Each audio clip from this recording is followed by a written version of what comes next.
ഒരു പൊളിറ്റിക്കൽ പാർട്ടിയുടെ പവറിലേക്ക് CJP ഉയർന്നുകൊണ്ടിരിക്കുകയാണ്. എനിക്ക് തോന്നുന്നു May 16 ആണ് ഈ ഒരു പേജ് സ്റ്റാർട്ട് ചെയ്തത്. ഈ ഒരു 5 ദിവസത്തിനുള്ളിൽ 12 മില്യൺ ഫോളോവേഴ്സ് ആണ് ഇതിനുള്ളത്. BJP-യേക്കാൾ ഫോളോവേഴ്സ് ഉള്ള ഒരു പേജായിട്ട് ഇത് മാറുകയാണ്. അതിന്റെ സീരിയസ്നെസ് എത്രത്തോളം ഉണ്ടെന്നുള്ളത് തുടക്കത്തിൽ ഇത് മനസ്സിലാക്കാൻ പറ്റില്ല. മെയിൻ ആയിട്ട് ഇന്ത്യയിലെ യൂത്തിന്റെ ഒരു ഫ്രസ്ട്രേഷൻ ആണ് അവിടെ കാണിക്കുന്നത്. ഇവരാരും പിന്താങ്ങുന്നില്ല, ഇവരെയും ആരും പിന്താങ്ങണ്ട എന്നുള്ള രീതിക്കാണ് ഇവരുടെ ഒരു നിലപാട് എന്നുള്ളത്. പക്ഷെ ഒരു പ്രത്യയശാസ്ത്രം ഇല്ലാതെ, ഒരു അടിസ്ഥാനം ഇല്ലാതെ ഇത്തരത്തിൽ ഒരു പാർട്ടി ഫോം ചെയ്യൂല്ലെന്ന് അറിയില്ല. ഇനിയിപ്പോ ഒരു തെരഞ്ഞെടുപ്പ് വന്നു കഴിഞ്ഞാൽ അതിൽ ഇവർ മത്സരിക്കുകയാണെങ്കിലും ഇതിന്റെ ഭാവി എന്താന്നുള്ളത് നമുക്കറിയില്ല. എപ്പോഴും നമ്മളൊരു തമാശ രൂപേണ അവതരിപ്പിക്കുന്നത് അത് വളരെ മോശമായിട്ടുള്ള ഒരു കാര്യമാണ്. കഴിഞ്ഞ കുറച്ച് ദിവസങ്ങളായിട്ട് സോഷ്യൽ മീഡിയയിലും വാർത്തകളിലും നിറഞ്ഞു നിൽക്കുന്ന ഒരു പേരാണ് കോക്രോച്ച് ജനതാ പാർട്ടി, CJP. ഇത് കേൾക്കുമ്പോൾ തമാശയായിട്ട് തോന്നുമെങ്കിലും അത്ര തമാശയല്ല, കുറച്ച് സീരിയസ് ആണ് കാര്യം. കാരണം ഇന്ന് ഒരുപാട് ആളുകൾ ഇതിനെക്കുറിച്ച് സംസാരിക്കുന്നുണ്ട്. ഒരു പൊളിറ്റിക്കൽ പാർട്ടിയുടെ പവറിലേക്ക് CJP ഉയർന്നുകൊണ്ടിരിക്കുകയാണ്. സുപ്രീം കോടതി ചീഫ് ജസ്റ്റിസ് സൂര്യകാന്ത് തൊഴിലില്ലാത്ത ഉദ്യോഗാർത്ഥികളെയും യുവാക്കളെയും പാറ്റകളോട് ഉപമിച്ചു. ഇതിൻ്റെ ഫ്രസ്ട്രേഷനിലാണ് ഇതുപോലെ CJP എന്ന് പറഞ്ഞിട്ടൊരു സോഷ്യൽ മീഡിയ മൂവ്മെൻറ്റ് തുടങ്ങിയത്. ഇപ്പോൾ അതിനെക്കുറിച്ച് ഒരുപാട് ചർച്ചകൾ നടന്നുകൊണ്ടിരിക്കുകയാണ്. ഫാത്തിമ, CJP കുറിച്ച് കേട്ടില്ലേ? CJP-യെ കുറിച്ച് കേട്ടു. എന്ത് തോന്നുന്നു ഈ ഒരു മൂവ്മെൻറ്റിനെ കുറിച്ചിട്ട്?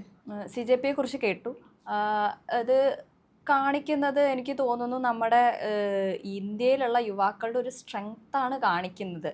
എനിക്ക് തോന്നുന്നു May 16 ആണ് ഈ ഒരു പേജ് സ്റ്റാർട്ട് ചെയ്തത്. ഈ ഒരു 5 ദിവസത്തിനുള്ളിൽ 12 മില്യൺ ഫോളോവേഴ്സ് ആണ് ഇതിനുള്ളത്. BJP-യേക്കാൾ ഫോളോവേഴ്സ് ഉള്ള ഒരു പേജായിട്ട് ഇത് മാറുകയാണ്. ഒരുപാട് പേര് സപ്പോർട്ട് ചെയ്യുന്നുണ്ട്. ഒരുപാട് ഫിലിം സ്റ്റാർസും സെലിബ്രിറ്റീസും ഒക്കെ ഇതിനെ സപ്പോർട്ട് ചെയ്യുന്നുണ്ട്. അതുപോലെ തന്നെ ഇതിന് മെമ്പർഷിപ്പ് പേജൊക്കെ അവർ വേറെ ഒഫീഷ്യൽ സൈറ്റുകളൊക്കെ വന്നിട്ടുണ്ട്. അതിന്റെ കാര്യം എടുത്തു പറയണം. ഒഫീഷ്യൽ സൈറ്റില് സാധാരണ ഇപ്പൊ നമ്മൾ തുടക്കത്തിൽ കേൾക്കുമ്പോൾ, ഞാൻ തുടക്കത്തിൽ പറഞ്ഞ പോലെ തന്നെ ഒരു തമാശയായിട്ട് നമുക്ക് തോന്നുമെങ്കിലും വളരെ സീരിയസ് ആയിട്ടാണ് അവർ ആ സൈറ്റ് ഹാൻഡിൽ ചെയ്യുന്നത്. അതിൽ കയറുമ്പോൾ തന്നെ നമുക്ക് കാണാം, ഒട്ടും തമാശയായിട്ടല്ല അവരത് തുടങ്ങിയിരിക്കണം എന്നുള്ളത് മനസ്സിലാക്കാൻ പറ്റും. അവരുടെ മാനിഫെസ്റ്റോ ഭയങ്കര ഒരു ചർച്ച ചെയ്യപ്പെടേണ്ട ഒരു കാര്യമാണ്. അവർ 5 മാനിഫെസ്റ്റോ മെയിനായിട്ട് അതിൽ പറയുന്നുണ്ട്. ഇത്രയും ഉണ്ടെങ്കിൽ പോലും അവർ പറയുന്നത് വെറും 5 ഡിമാൻഡ്സേ അവർക്കുള്ളൂ.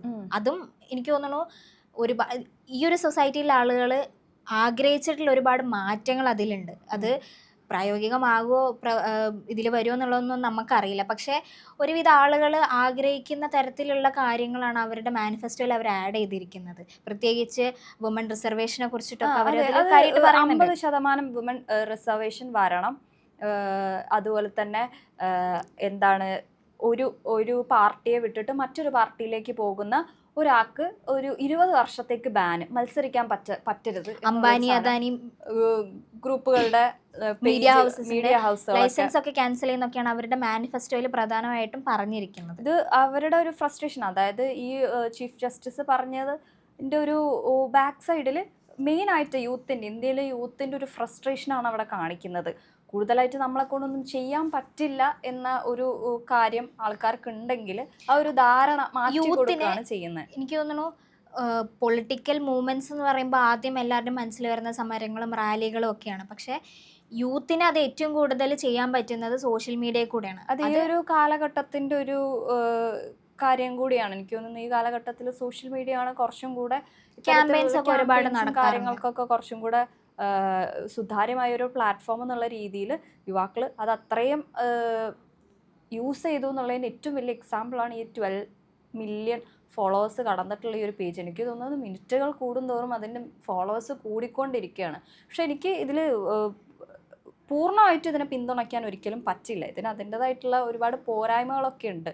പോരായ്മകൾ മെയിനായിട്ട് ഇപ്പോൾ പറയുകയാണെങ്കിൽ ഇതൊരു സെറ്റയർ രൂപത്തിലാണ് കൂടുതലായിട്ട് കോക്രോച്ച് ജനതാ പാർട്ടി എന്നൊക്കെ പറയുമ്പോൾ ഒരു സെറ്റയർ രൂപത്തിൽ അവതരിപ്പിക്കുമ്പം ഒരു മിസ്ഇൻഫർമേഷൻ അത് സൊസൈറ്റിയിലേക്ക് പകരാനൊരു സാധ്യത ഉള്ളതായിട്ട് തോന്നിയിട്ടുണ്ടോ? പിന്നെ അതെ, തീർച്ചയായിട്ടും. പിന്നെ എന്താണെന്ന് വെച്ച് കഴിഞ്ഞാൽ പൊളിറ്റിക്സ് എന്ന് പറഞ്ഞു കഴിഞ്ഞാൽ ഒട്ടും തമാശയായിട്ടോ നിസ്സാരമായിട്ട് കാണേണ്ട ഒന്നല്ല. അത്രയും സീരിയസ് ആയിട്ട് ഹാൻഡിൽ ചെയ്യേണ്ട ഒരു കാര്യം തന്നെയാണ് പൊളിറ്റിക്സ്. അതിനെ സെറ്ററിക്കലി കാണിക്കാന്ന് പറയുമ്പോൾ അതിന്റെ സീരിയസ്നെസ് ഭയങ്കരമായിട്ട് കുറഞ്ഞു പോകുന്നു എന്നുള്ളൊരു കാര്യം കൂടി ഇതിൽ. മോസ്റ്റ് ഓഫ് ദ കാര്യങ്ങളും സീരിയസ്നെസ് സീരിയസ് ആയിട്ട് പറയേണ്ട കാര്യങ്ങൾ പോലും ഇത്തരത്തിലുള്ള തമാശ രൂപേണ അവതരിപ്പിച്ച് കഴിയുമ്പം അത് രാഷ്ട്രീയം അവതരിപ്പിക്കാനുള്ള ഒരു ഒരു ഒരു ഒരു ആളുകളിൽ ഒരുപാട് കൺഫ്യൂഷൻ ഉണ്ടാവും ഇതുവരെ ശരിക്കും പറയുന്നത് സീരിയസ് ആയിട്ടാണോ ഫാക്റ്റ് ആണോ അതോ സീരിയസ് ആണോ എന്നുള്ള ഒരു കൺഫ്യൂഷൻ ഇപ്പൊ നമ്മൾ തന്നെ തുടക്കത്തിൽ ഇതിനെ കുറിച്ച് കോക്രോച്ച് ജനതാ പാർട്ടി നമ്മൾ ഇൻസ്റ്റാഗ്രാമിൽ നമ്മൾ സ്ക്രോൾ ചെയ്യുമ്പോൾ കാണുമ്പോൾ നമ്മൾ എന്താ ചോദിച്ചത്, ഇത് മീം പേജ് ആണോ എന്നാണ് നമ്മൾ ആദ്യം ചോദിച്ചത്. നമുക്ക് തന്നെ ആ ഒരു കൺഫ്യൂഷൻ ഉണ്ടായി. നമുക്ക് ഒരു ദിവസം വേണ്ടി വന്നു ഇതൊന്ന് ഡീകോഡ് ചെയ്തിട്ട് ഇതാണ് സംഭവം എന്ന് നമുക്ക് മനസ്സിലാക്കണം. പേര് കേൾക്കുമ്പോൾ അങ്ങനെ തന്നെ നമ്മൾ ചിന്തിക്കുള്ളൂ. അപ്പോൾ അതിന്റെ സീരിയസ്നെസ് എത്രത്തോളം ഉണ്ടെന്നുള്ളത് തുടക്കത്തിൽ ഇത് മനസ്സിലാക്കാൻ പറ്റില്ല. പിന്നെ നേരത്തെ പറഞ്ഞ പോലെ തന്നെ ഇവരുടെ ഒഫീഷ്യൽ സൈറ്റിൽ വന്നു കഴിഞ്ഞാൽ ഇത് എത്രത്തോളം സീരിയസ് ആയിട്ടാണ് ഇവർ എടുക്കണം എന്നുള്ളത് നമുക്ക് മനസ്സിലാക്കാൻ പറ്റുള്ളൂ. പിന്നെ എനിക്ക് മെയിനായിട്ട് തോന്നിയിട്ടുള്ള ഒരു കാര്യം എന്താ വെച്ച് കഴിഞ്ഞാൽ, ഇത്തരത്തിലൊരു പേജ് സ്റ്റാർട്ട് ചെയ്യുന്ന സമയത്ത് മോസ്റ്റ് ഓഫ് ദ ആൾക്കാർക്കും ഒരു സംഭവം ഉള്ളിലേക്ക് വരാനുള്ളൊരു സാധ്യതയുണ്ട്. അതായത് മറ്റ് പാർട്ടികൾ മൊത്തം മോശമാണ് എന്നുള്ളൊരു ടാഗ് ലൈൻ ഇവർ ഇൻജക്റ്റ് ചെയ്യാനുള്ളൊരു സാധ്യത വളരെ കൂടുതലായിട്ടുണ്ട്. ബാക്കിയുള്ള പ്രത്യയശാസ്ത്രങ്ങളും അതുപോലെ തന്നെ ബാക്കി പാർട്ടികളും ഒന്നും അറിയാതെ പോവാൻ, ഇത് വളർന്നു വരികയാണെങ്കിൽ കൂടുതലായിട്ടുള്ള ഈ ഒരു ജനറേഷനിലെ ആൾക്കാർ മറ്റ് പാർട്ടികളെ ഡിപ്പെൻഡ് ചെയ്യാനുള്ളൊരു സാധ്യത, ഡിപ്പെൻഡ് ചെയ്യാനല്ല മറ്റ് പാർട്ടികളിലേക്ക് പോകാനുള്ളൊരു സാധ്യത വളരെ കുറവായിട്ട് കാണും. മറ്റ് പ്രത്യയശാസ്ത്രങ്ങളോട് ഉള്ളൊരു താല്പര്യക്കുറവ് മറ്റ് പ്രത്യയശാസ്ത്രങ്ങളോടുള്ളൊരു താല്പര്യക്കുറവ് പ്രകടമാവാനുള്ളൊരു സാധ്യത ഇതിലൂടെ കാണുന്നുണ്ട്. കാരണം യുവാക്കൾ കൂടുതൽ ഇത്തരത്തിലേക്കുള്ള ഒരു സംഭവത്തിലേക്കാണ് കൂടുതൽ അട്രാക്റ്റഡ് ആയിട്ടുള്ളത്. അത് ഒരു വലിയ ഭാവിയിൽ അത് വലിയൊരു പ്രശ്നമായിട്ട് തീരാനുള്ളൊരു സാധ്യതയുണ്ട്. പൊതുവെ ജെൻസികൾ രാഷ്ട്രീയവാദികളാണെന്നുള്ളൊരു വാദം നിലനിൽക്കുന്ന ഒരു സാഹചര്യമാണ്. അല്ലാതെ നമ്മൾ വാദിച്ചാൽ പോലും ഉള്ളിൽ ഇതുപോലെ പൊളിറ്റിക്കലായിട്ടുള്ള ജെൻസികളുണ്ട്, ഈ ജനറേഷനിലെ ആളുകളുണ്ട്. അപ്പോൾ ഇത്തരം ഒരു സോഷ്യൽ മീഡിയ മൂവ്മെൻറ്റ് വരുമ്പോൾ അതൊരു പാർട്ടിയായിട്ട് ഇനി ഡെവലപ്പ് ചെയ്യുമ്പോൾ, ഒരു പൊളിറ്റിക്കൽ പാർട്ടിയായിട്ട് ഡെവലപ്പ് ചെയ്യുമ്പോൾ അതിൽ വരുന്ന ആളുകൾ, ഈ മെമ്പർഷിപ്പ് എടുത്ത ആളുകൾ എത്രത്തോളം ഇതിനെ സീരിയസ് ആയിട്ട് കാണുന്നത് എന്നുള്ളത് അറിയില്ല. ഇതിനെതിരെ, പൊളിറ്റിക്സിനെതിരെ ചിലപ്പോൾ പറയാൻ പറ്റില്ല. നാളെ ഇതിപ്പോൾ ഇങ്ങനെ ഒരു പൊളിറ്റിക്കൽ മൂവ്മെൻ്റ് ആയിട്ടാണ് തുടങ്ങുന്നതെന്നുണ്ടെങ്കിലും നാളെ ചിലപ്പോൾ പൊളിറ്റിക്സിനെതിരായിട്ട് ഇത് വന്നേക്കാം. അതായത് ഇതിൽ പ്രവർത്തിച്ചുകൊണ്ട് നമ്മുടെ എല്ലാ കാര്യങ്ങളും നടക്കും. എല്ലാ പൊളിറ്റിക്കൽ പാർട്ടിയെയും നമുക്ക് ധിക്കരിച്ചിട്ട് അല്ലെങ്കിൽ അവരെല്ലാം വകവയ്ക്കാതെ നിന്ന് കഴിഞ്ഞാൽ ഈ ഒരു മൂവ്മെൻറ്റ് കുറച്ചും കൂടി ആളുകളിലേക്ക് എത്തും. എൻ്റെ ഒരു ഇത് എന്താണെന്ന് വെച്ച് കഴിഞ്ഞാൽ നേരത്തെ പറഞ്ഞ പോലെ തന്നെയാണ്, അപ്പൊളിറ്റിക്കലായിട്ടുള്ള ആളുകൾ കൂടുതൽ ഇതിലേക്ക് അട്രാക്റ്റഡ് ആവും എന്നുള്ളതാണ്. ഒരു പാർട്ടിയെയും പിന്തുണയ്ക്കാതെ, ഓൾറെഡി അവർ നേരത്തെ പറഞ്ഞ അവരുടെ ടാഗ് ലൈൻ തന്നെ അവർ പറയുന്നത് നോ സ്പോൺസേഴ്സ് എന്നുള്ളത്. ഇവരാരും പിന്താങ്ങുന്നില്ല, ഇവരെയും ആരും പിന്താങ്ങണ്ട എന്നുള്ള രീതിക്കാണ് ഇവരുടെ ഒരു നിലപാട് എന്നുള്ളത്. പക്ഷേ ഒരു പ്രത്യയശാസ്ത്രം ഇല്ലാതെ, ഒരു അടിസ്ഥാനം ഇല്ലാതെ ഇത്തരത്തിൽ ഒരു പാർട്ടി ഫോം ചെയ്യില്ലെന്ന് അറിയില്ല. പക്ഷേ ഇപ്പോൾ ഒരു സോഷ്യൽ ഈ ഒരു സംഭവം നാളെ പറ്റുന്ന ഒരു പാർട്ടിയായിട്ട് രൂപീകരിക്കുമ്പോൾ ഒരു പ്രത്യയശാസ്ത്രം അടിസ്ഥാനം ഇല്ലാതെ ഇത് എത്രത്തോളം മുന്നോട്ട് പോകും എന്നതിനെ കുറിച്ച് ചിന്തിച്ചിട്ടുണ്ട്. എനിക്ക് തോന്നുന്നില്ല ഇത് അധികം നിലനിൽക്കാൻ പറ്റും. ഒരു കൃത്യമായ ഐഡിയോളജി ഇല്ലാതെ ഒന്നിനും നിലനിൽക്കാൻ പറ്റില്ല എന്നുള്ളത് തന്നെയാണ് നമ്മുടെയൊക്കെ ഒരു ധാരണ. അപ്പോൾ ഇത് കൂടുതൽ ഇത് ആളുകളിലേക്ക് എത്തിക്കഴിഞ്ഞാൽ, അല്ലെങ്കിൽ ഇത് കുറച്ചും കൂടി സ്ട്രോങ് ആയി കഴിഞ്ഞാൽ, മെമ്പർഷിപ്പ് ഒക്കെ എടുത്തിട്ട് ഇത് കുറച്ചും കൂടി സ്ട്രോങ് ആയി കഴിഞ്ഞാൽ, എനിക്കൊന്നും അവരെന്നെ പറഞ്ഞിട്ടുണ്ട്, ഒന്ന് അടുത്ത് വരുന്ന ഏതൊരു തെരഞ്ഞെടുപ്പിൽ ആൾക്കാരെ മത്സരിപ്പിക്കാനുള്ള ഒരു ധാരണ അവർക്കിടയിൽ ആയിട്ടുണ്ടെന്ന് എനിക്ക് തോന്നുന്നുണ്ട്. അപ്പോൾ ഇവരിതൊരു അപ്പോഴത്തെ ഒരു ഫ്രസ്ട്രേഷനിൽ ഇതിങ്ങനെ ഒരു മൂവ്മെന്റ് സ്റ്റാർട്ട് ചെയ്തിട്ട് ഇത്രയും ആവുമെന്ന് ചിലപ്പോൾ അവരും വിചാരിച്ചു കാണില്ല. പിന്നെ അടുത്ത സ്റ്റെപ്പ് എന്താ വെച്ച് കഴിഞ്ഞാൽ ഇനി വരാനുള്ള തെരഞ്ഞെടുപ്പിൽ മത്സരിക്കുക, ആളുകൾ ഇതിലേക്ക് വന്നുകൊണ്ടിരിക്കുക. നേരത്തെ നമ്മൾ പറഞ്ഞ കാര്യം തന്നെ, 5 ദിവസം കൊണ്ട് 12 മില്യൺ ഫോളോവേഴ്സ് എന്നൊക്കെ പറഞ്ഞു കഴിഞ്ഞാൽ വേറൊരു പൊളിറ്റിക്കൽ പാർട്ടിക്കും കിട്ടാത്ത, അല്ലെങ്കിൽ വേറൊരു ക്യാമ്പയിനും കിട്ടാത്ത ഒരു സപ്പോർട്ടാണ് കിട്ടിക്കൊണ്ടിരിക്കുന്നത്. അപ്പോൾ ഇനിയിപ്പോൾ ഒരു തെരഞ്ഞെടുപ്പ് വന്നു കഴിഞ്ഞാൽ അതിൽ ഇവർ മത്സരിക്കുകയാണെങ്കിലും ഇതിൻ്റെ ഭാവി എന്താണെന്നുള്ളത് നമുക്കറിയില്ല. അത് ഭയങ്കര കൺഫ്യൂഷനായിട്ട് നിൽക്കുന്ന ഒരു കാര്യമാണ്. ഇവരുടെ പ്രവർത്തനങ്ങൾ എങ്ങനെയായിരിക്കും. ഇപ്പം തന്നെ എനിക്ക് തോന്നുന്നു കാര്യമായ പ്രവർത്തനങ്ങൾ എന്ന് പറയാനൊന്നും ഇല്ലെങ്കിലും സോഷ്യൽ മീഡിയയിൽ ഭയങ്കരമായിട്ട് ഇവരുടെ സ്റ്റേറ്റ്മെൻറ്റ്സും ഇവരുടെ പുതിയ മീംസും എല്ലാം വൈറലായിക്കൊണ്ടിരിക്കുകയാണ്. അവരെ ചൂലുകൾക്ക് പോലും ഞങ്ങളെ അടിച്ചമർത്താൻ പറ്റില്ല എന്നൊക്കെയാണ് അവരുടെ മുദ്രാവാക്യം തന്നെ. അത് കേൾക്കുമ്പോൾ നമുക്ക് തമാശയായിട്ട് തോന്നെങ്കിലും ഒരു കോക്രോച്ചിൻ്റെ പേഴ്സ്പെക്റ്റീവിൽ നിന്നിട്ടാണ് അവരെല്ലാ കാര്യങ്ങളും ചെയ്യുന്നത്. ചൂലുകൾക്ക് ഞങ്ങളെ തടയാൻ പറ്റില്ല എന്നൊക്കെ പറയുമ്പോൾ കേൾക്കുമ്പോൾ നമുക്ക് തമാശയായിട്ട് തോന്നുമെങ്കിലും അവരുടെ ഫ്രസ്ട്രേഷനാണ് അതിൽ കാണിക്കുന്നത്.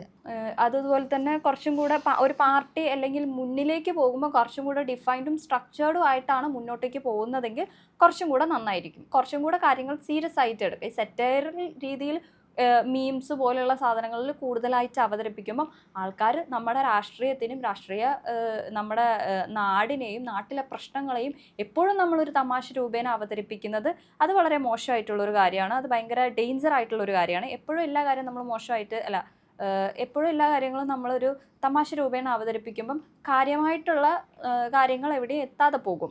അപ്പം സീരിയസ് ആയിട്ട് പറയേണ്ട കാര്യങ്ങൾ സീരിയസ് ആയിട്ട് പറയുക, സെറ്ററിക്കലി അവതരിപ്പിക്കേണ്ട കാര്യങ്ങൾ സെറ്ററിക്കലി അവതരിപ്പിക്കുക. പിന്നെ ഒരു പാർട്ടി അല്ലെങ്കിൽ ഒരു മൂവ്മെൻറ്റ് പോലെ കുറച്ചും കൂടെ ദൃഢമായി മുന്നോട്ട് പോകാനാണെങ്കിൽ ഇതിന് പൂർണ്ണമായിട്ടൊരു ഫോർമുല വേണ്ടതായിട്ടുണ്ട്. അടിത്തറ വേണം, അതിനൊരു പ്രത്യയ ശാസ്ത്രം വേണം, കൃത്യമായിട്ടുള്ള നേതാക്കൾ വേണം, കൃത്യമായിട്ട് ഇതിനെ മുന്നോട്ടേക്ക് കൊണ്ടുപോകാനുള്ള ആൾക്കാർ വേണം.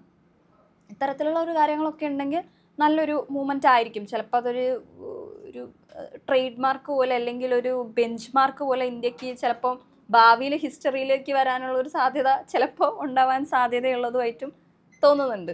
എന്തായാലും CJPയുടെ അടുത്ത സ്റ്റെപ്പ് എന്താണെന്നുള്ളത് നമുക്കറിയില്ല.